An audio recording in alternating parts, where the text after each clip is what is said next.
వెక్కిరింతలు లెక్క చేయకు,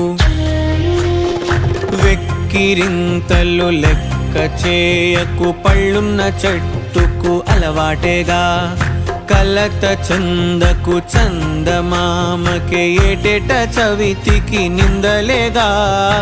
ఓటమన్నది గురువు కదరా, ఓర్పుతో నువ్వు గెలవవా.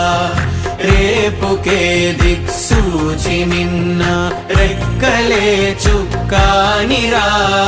నీరు నేల ఆకాశం నీపై చూపెను పాసం, దారే తప్పిన పాదాలు గాడిన పడితే సంతోషం. తరతరాల చెమట చుక్కలు లాల పోసెను భూమికే బాధ్యతగా